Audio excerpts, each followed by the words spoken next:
you look back at Cold War, which took things real slow and differently because of budget, pandemic, remote work, whatever. We all kind of accepted at the time, and after Cold War cycle had ended, that they had to take things slower for a reason. But we needed to trust the process that once Treyarch would come back with a full dev cycle, max budget, no pandemic, that it would make up for all of it.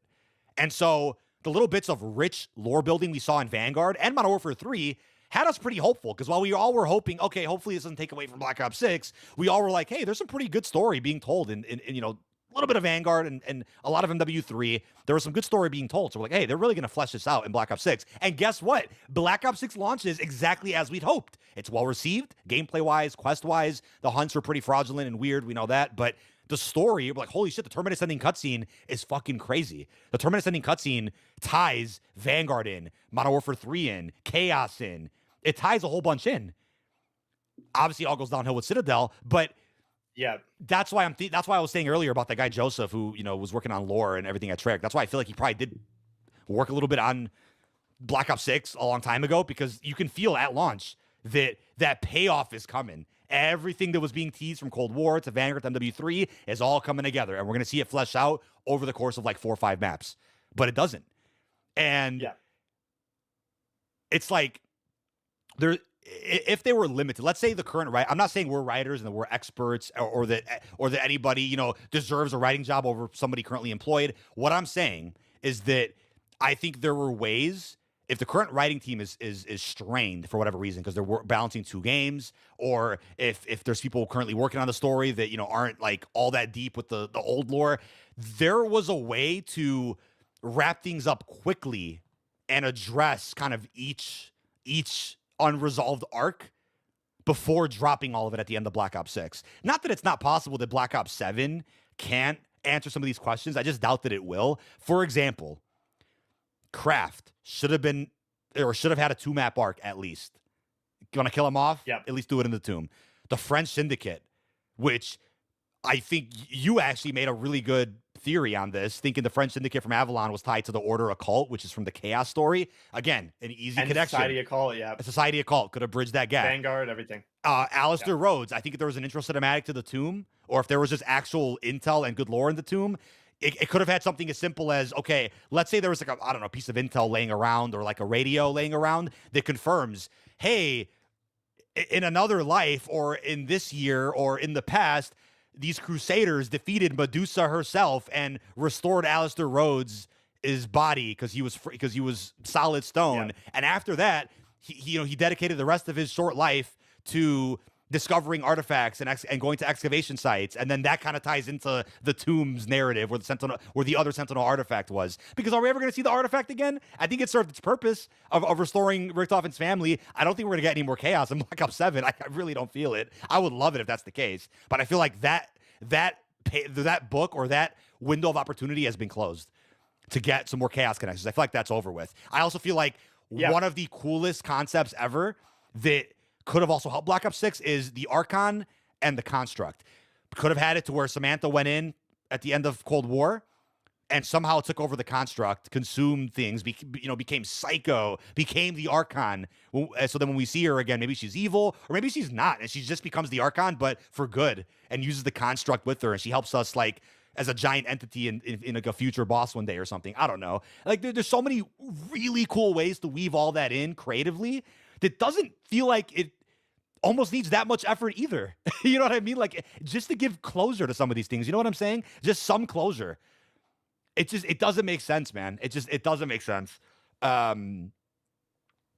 And yeah, it seems like this conversation has kind of become mainstream a little bit now, especially after the Reckoning cutscene, where, you know, a lot of people are coming out and being like, you know, the story is just like, nothing makes sense. It doesn't even feel like a zombie story, really. It's just like, just throw names and characters together, and, you know, maybe they talk to each other, maybe they have arcs, and then just end. And then, like, here's the thing: I genuinely think we're going to get to Black Ops 7, and a lot of the character development is going to be the new crew. Yeah, that's going to be in Black Ops 7.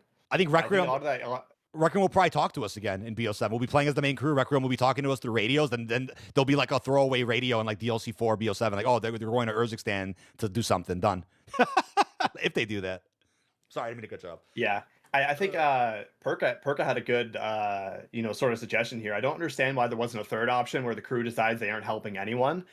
That honestly, with what all the Rec Room crew has been through, I think that would have been like one of the most Yeah, fuck them both. like yeah, exactly. Like they both lied to us. They both ruined our lives. Manipulated the fuck out of us, made us fight 4 bosses in 10 days. and you know what? Screw Yeah. you. We're just gonna like screw both of you and just maybe kill you both. Yeah, You fight both of them at the same time. Yeah, I want to put this on a plaque somewhere. Black Ops 6 only felt like a sequel to Cold War during launch because the campaign, while I think narratively really fell flat, it was redeemable for post-launch, and that didn't happen. And then for Zombies, the narrative fell flat after launch as well. So it's really strange how what you just said, by the way, where you're like, oh, we're kind of just throwing characters, maybe they talk to each other.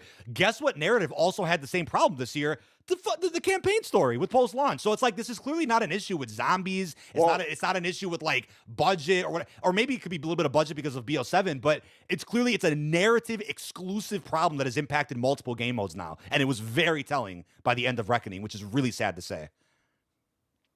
I think the mask sort of slipped with campaign a lot more quickly. Like you could tell the campaign pretty much held no weight and made no sense right after you completed it. But for Zombies, it was sort of a slow burn. You're like, all right, we're starting in a good place here, and then the mask slowly started to slip throughout the maps, and it's like, all right, we know there's a pretty good thing. Citadel comes out, all right, the Tomb is going to be where we get all the good intel here. And then Tomb comes out, you're like, all right, I guess Mansion's going to be where we get all the good intel.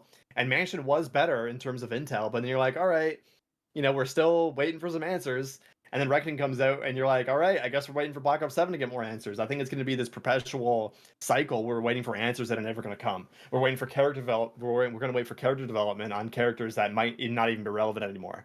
Like, what is going to happen to Peck, Ravenov, and all of them that did not get transported into the events of Black Ops 7. And it's just, yeah. But we've been seeing this narrative issue since launch. Comparing the trailers and storyline stuff, they were saying, they're like, oh, can you trust Adler? The truth lies and all this stuff. And then like nothing, like that amounted to nothing. The campaign sidelined Adler, put a whole bunch of new characters in when they should have focused on maybe. You got shit for that when you tweeted that, by the way. Remember when you tweeted that Adler got sidelined and people were going after that tweet, saying that true. Which it is completely true. Yeah. And even when I was ahead of the curve on, I think after the Tomb, I said Maya doesn't really serve a purpose at all in the crew. I think she should be replaced by Ravenov. People are like, no, you don't understand, whatever. And now it's a common thing for everyone to say that Maya shouldn't even really be in the crew anymore. And I said that back when after the Tomb released. It's the same thing. You sort of see these things play out and you're like, oh yeah, maybe Maya doesn't really have a place in the crew because her story finished in Citadel and she's just been hanging around for no reason with zero character development. Right. There's been zero character development between her and Peck. Zero payoff between like a Peck being like, hey, if things go sideways, I need you to know you have my back with Weaver and all them, in case we need to go against them. That amounted to nothing. Right. And now Maya is getting like sprung into this crew with Primus, and I'm like, dude. Who invited bro? Is bro still on the squad? Kind of like one of those memes. But because I think they should have, I mean, you actually couldn't have done this. The fact that they planned to wrap up her arc against Franco and the Crime Syndicate in Avalon, and the fact you go there in DLC 1, like, there was kind of no way to do that, right? there was like no way to not finish her arc that early, which sucks. But then in that case, just give her better dialogue. Give her some story that makes sense to keep her around until the end of the game cycle. Like, I don't know, Franco, or just make Franco not at Citadel. True. Like, yeah, make him at like the mansion or something. Like the French Syndicate broke into Richtofen's mansion somehow. I don't know. You could have done something like that. Very, very well, because the French Syndicate wanted the Sentinel artifact. That's why Richtofen paid them to interrogate Kraft to find out where it is. Yes. They should have had it where maybe they caught wind that they got it from the Tomb, and then they met him at Shattered Veil. Yeah, attract I them agree. to Shattered Veil because they had it. Like that's a better way to do that. I But agree. you know, It, um, man,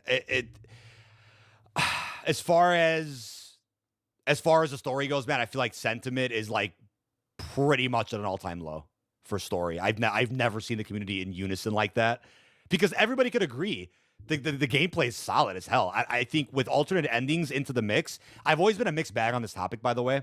I've always been like, hey, I love alternate endings because it's really fun to just try different sides, see the outcome, see the story. A lot of other games have done this in the past too. The problem is when you get to like a sequel to that game, the writers have to choose what the canon ending is, and that could be a little controversial. Or they just don't choose either of the canon ending, and they just go write a whole new story and move on to a different thing, which is kind of what Black Ops 3 did slightly, even though they kind of confirm Menendez died in BO3 still. It comes to a point where alternate endings become a burden on the writers to where it's like, oh, you either got to choose one or you avoid both and do something different. And it's like, okay.